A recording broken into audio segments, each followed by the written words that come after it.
So in this video, we're going to talk about why the average guy feels stuck in survival mode, and more importantly, why he doesn't even know it. So as you can probably tell, this channel is small, and you might be asking yourself, like, why should I listen to this guy? Who is he? And what I would say to that person is, like, you don't have to do anything. Actually, you don't have to listen to me.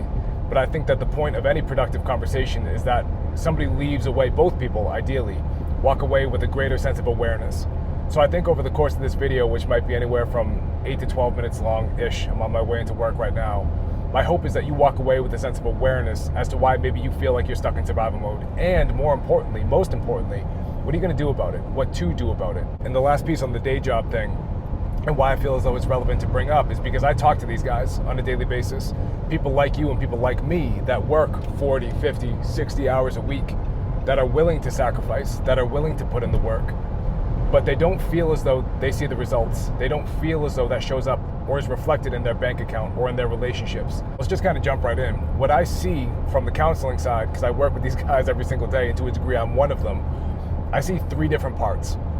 And I encourage you to see them as 3 connected parts, as if a story is unfolding, rather than 3 independent parts. More like chapters in a sequential book, rather than 3 independent things that never really touch or see each other.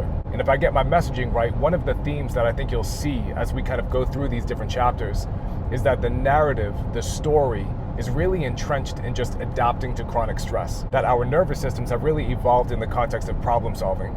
And that's maybe responsible for why we feel irritable, frustrated, why we're so quick to react in times where maybe it's not necessarily relevant. But being stuck in that chronic state of survival, it feels habitual for us to react that way. So the first chapter in this book is actually exploring the origins. Why do we think the way that we do, and why do we feel as though something has been broken along the way? So as a counselor, we see a lot of things through this kind of narrative lens. And we see things through a developmental perspective, which is like, where did things start? So for me, definitely, and for you probably, this actually goes back to high school. This is going to be the shortest of the chapters, but it's actually really important because during high school, something happens where people set expectations for us. We look to authority figures, school adjustment counselors, teachers, recruiters. We find ourselves looking up to see what could we actually do in this life? How could we make a name for ourselves? What are we supposed to do occupationally, vocationally? How are we supposed to allocate our time? And what happens during this kind of developmental period called high school is that a narrative is given to us that if we work hard and go to college after high school or join the military, whatever it is, an ideal life or an optimal life is kind of waiting on the other side. So all we got to do is work hard, be diligent, and then the thing that we want is actually waiting for us on the other side. So the key requirement there is that we believe in work. So when you set the expectations about who we believe we are, the foundation is if I work hard, good things will happen. And during this time in high school, this is one of the first times psychologically that we actually insert ourselves into a broader narrative about how we can contribute to the broader landscape. We might not say things like, how can I contribute to this particular industry, be an electrician or an HVAC guy or a sales guy, but we see ourselves as a certain thing, as a certain type of person. So when we say that we're stuck in survival mode, it's actually really important to go back to the origins as to why we believe that we're stuck in the first place, because we bought into a narrative at an earlier chapter in our life. That's important. So as we're kind of exploring, why do I feel as though I'm stuck in survival mode, and maybe I don't have the language for it, the first piece is really understanding that we, not knowingly, bought into a narrative that life is supposed to be a certain way. There's supposed to be a certain sequence, a certain flow to life, and that actually hasn't panned out in the way that it was kind of not promised to us, but kind of alluded to at earlier stages in life. So that's point number 1. So point number 2 is actually when we get into the workforce. So maybe now we've kind of fast forwarded 5, 10, 15 years, whatever it is. The reason why I keep bringing up workforce is because a big piece of our identity is actually tied into what we do for a living, how we function, what we perform, what our outputs are. The last YouTube video that I did on this kind of breaks it down with a little bit more depth, but essentially here are the cliff notes. Once you get into the workforce, that's when you're supposed to implement that narrative.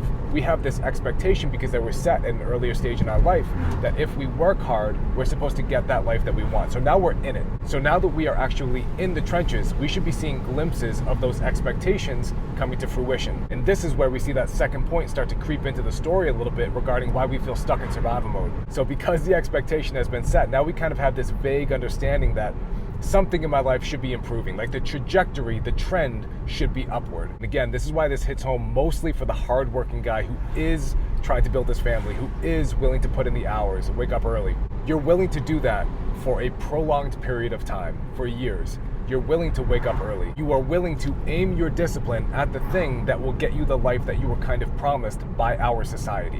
When those feelings don't come to fruition, and there's no hard and fast date as to when we say, hey, this particular thing is supposed to happen on this particular date, we don't have that. We are going through the gauntlet of uncertainty. But after so many of those experiences, after the gas bill keeps going up, after the rent keeps going up, after the utility, your mortgage, property taxes, after all of the things continue to go up, and our means of achieving that life, i.e. our paycheck through the job that we were kind of guided towards, after that job no longer is able to sufficiently get those things because of inflation and a million different things, that narrative begins to break down. And if I were to summarize the second point, really what you see is an erosion of belief.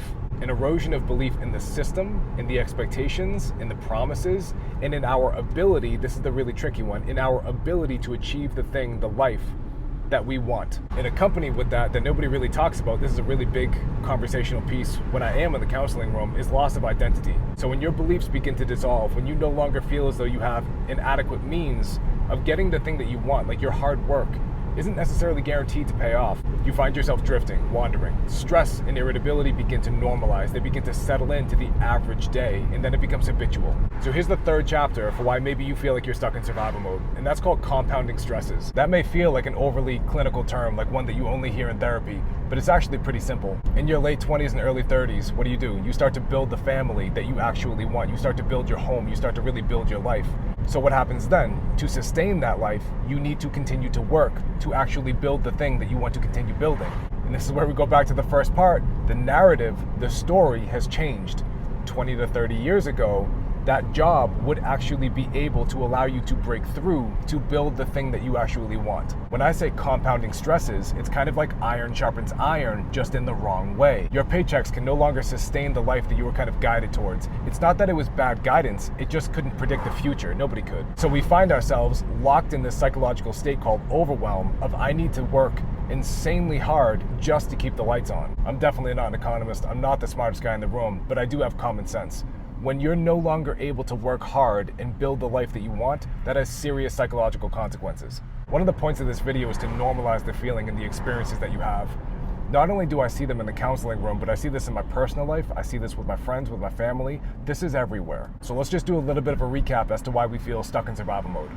Expectations were set at an earlier chapter in our lives. Those expectations did not come to fruition in a way that we were led to believe, which leads to loss of identity and erosion of beliefs. And the third being, now we have a sense of compounding stresses. We've built the thing that we love, we just need to sustain it. But because that narrative has been broken, what we do, our hard work, doesn't actually produce the results that we want. I want to end off on a positive note, because what I see as a counselor sometimes is that sometimes the harder conversations don't actually feel good, but it's like ripping a Band-Aid off. Once you raise your awareness level, it's kind of like being at the top of a mountain. You can start to see things with a different perspective. So even though we've gone through 3 different chapters as to why the average guy feels stuck in survival, I actually feel very optimistic about what to do next. I'm a very big believer that awareness is curative. It is the first step to actually changing your life in a meaningful way. And for me and my family, I try to lead from the front. So what does that actually look like? Knowing that the expectations were set, that the narrative broke down, and it's on me to figure things out, I kind of have a choice, and I think that so do you. I truly think that we need to find a creative way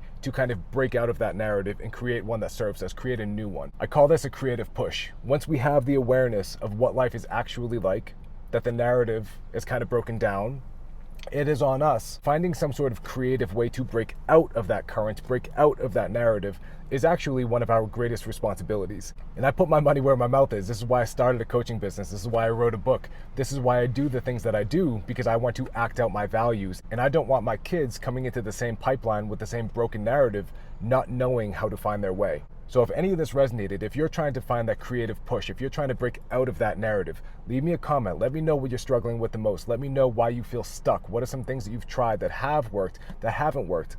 Also, for the curious minds, in the description below this is something called the 7 Profiles Assessment. It's a good baseline for you to figure out why you do what you do and to figure out what psychological inputs have kind of created your personality.